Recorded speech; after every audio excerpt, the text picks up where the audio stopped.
If you've ever felt stuck, whether it's procrastinating, overthinking, or struggling in a toxic relationship or after a toxic relationship, you're not broken. The problem isn't lack of willpower, it's your brain.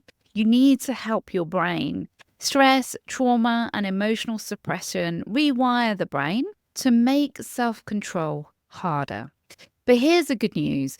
Once you understand why this happens, you can undo the damage and finally take back control in your life. So today we're going to be diving into the science behind why stress and trauma hijack your brain and how toxic relationships trap you in this cycle of overthinking and self-doubt, and a simple evidence-based technique to rebuild self-control and break free. So let's get into it. Let's talk about this part of the brain. It's called the anterior cingulate cortex, ACC, or AKA the internal conflict monitor. Imagine there's a part of you in the brain that's always monitoring everything. That's the part of the brain that helps you control your impulses, make decisions, and recognize when something isn't right and to take action. But here's when things start to go wrong. When you experience chronic stress, for instance, you've been in a toxic relationship or trauma or emotional suppression, this part of the brain literally weakens, which is why you can feel stuck in toxic cycles or cycles of toxic relationships, unable to make clear decisions and constantly battling procrastination and feeling like you haven't got the willpower that you used to. A study in translational psychiatry found that people with high stress levels had reduced ACC function. So that part of the brain that is called the internal conflict monitor. So the part of the brain that's like looking at all the parts of you that are making the decisions. So for instance, I have an internal conflict of I shouldn't be eating chocolate, but then I feel like, oh no, just do it. No, I mustn't. No, you've had a bad day. Just do it.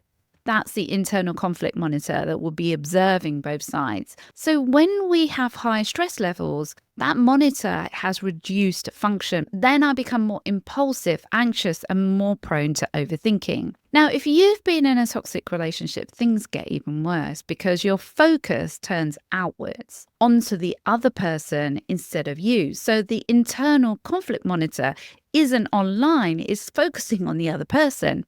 So your brain gets trapped in this survival mode, constantly scanning for danger, trying to predict their next move and ignoring your own needs. And then that becomes a habit where your internal conflict monitor isn't online even after the relationship is over. So this means your self-awareness shrinks while your obsession with them grows. Instead of taking action to protect yourself, you'll end up overanalyzing their behavior or going through the stories of what they did, watching endless videos on narcissism and toxic people, trying to fix them or wanting them to change. A study in 2020 on neuropsychopharmacology found that people who suppress emotions also have lower ACC activity, that internal conflict monitor, making it harder to break unhealthy habits and leave toxic relationships or toxic situations.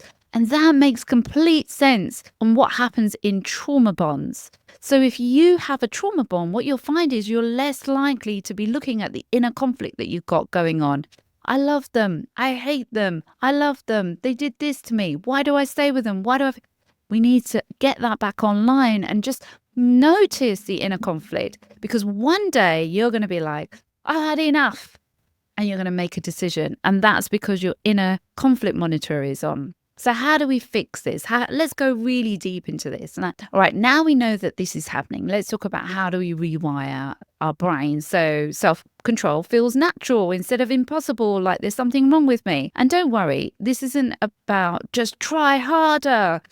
It's about working with your brain, not against it, and making it easy for yourself. The first step is to stop making them the center of your attention and start focusing and shifting inward. All the spiritual texts out there talk about inward self-awareness. Instead of asking, why are they like this? Ask yourself, what do I need right now?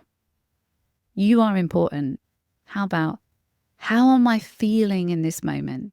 You're important. What's the one action I can take for myself today that will make things better for me? Start a 5-minute check-in before reaching for your phone or stressing out or thinking about them. Pause and ask, what am I feeling right now? Simple habits are training your ACC to monitor your own needs instead of the external chaos. We need to get this back online. Step 2, release your suppressed emotions or you will stay stuck forever. If you don't process your emotions, they don't disappear and they get stored in your body and in the part of the brain that's the amygdala, and it keeps your ACC weak, basically your internal monitor weak. But when you start actively releasing your emotions, you gain self-control. And here's how.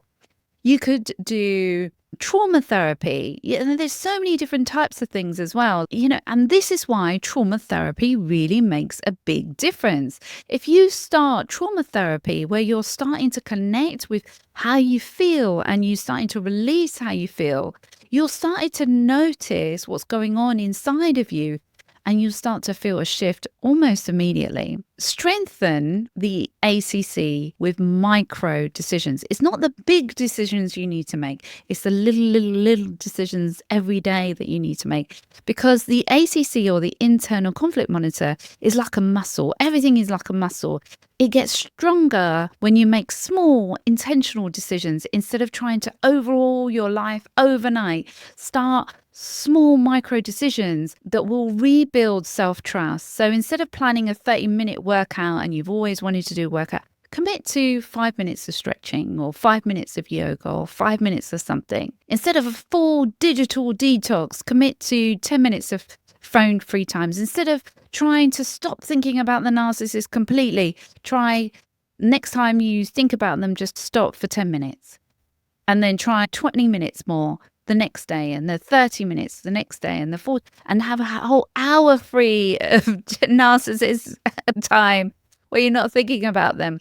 At the end of the day, just think, what's the one decision I can make for myself to put myself first? So you're inside, you're connecting, and over time, these small wins will start to rewire your brain for confidence and self-control. Here's part 4. The power of self-awareness. It's like your brain's breakthrough switch. Here's something that no one tells you. You don't have to force yourself to leave or to stop overthinking or to suddenly change. All you have to do is become fully aware of the conflict inside of you. Have you ever had that moment where you've been doing something really unhealthy? Maybe you've been texting someone bad or you've been procrastinating, and then one day, and this happens a lot with addiction therapy, the more they become aware of the conflict. And then one day they suddenly get up and they're like, I'm never going to do this again. And you didn't have to try and stop it. You just made the decision and you stuck with it. A 2020 study in neuropsychopharmacology found that people who become more aware of the internal conflict had higher ACT activity, which led to better decision making and breaking of unhealthy patterns. So the next time you feel torn, like, should I stay or should I go? Become aware of the inner conflict. And the more you become aware, the more you will wake up one day and make that decision and think, I have had it. Never again are you going to do this to me. So instead of suppressing your emotions, just become aware and say, part of me wants to stay and part of me knows that I should leave. Just notice the conflict and say, I'm noticing this conflict inside of me, and that's okay. There's nothing crazy about you. It's just you're noticing the conflict now. And the more you sit through and with that awareness without judgment, the sooner you'll wake up one day and realize, I've had enough of this. I'm not doing this again. I'm not letting them talk to me like that again. And breaking free from those toxic cycles isn't going to be using, willpower. It's about really rewiring your brain and taking care and working through and detoxing that addiction. And it starts by being aware of that inner conflict and start to release your emotional overwhelm as well. Comment below and tell me about your experiences. And if you want to heal and if you are ready to do that, please do look in the comment that's pinned. You can apply for a one-to-one session with me and we can look at what kind of therapy would help you. Please do also subscribe, like, and share this video with somebody that you think would need it. Sending you so much love. Till next time.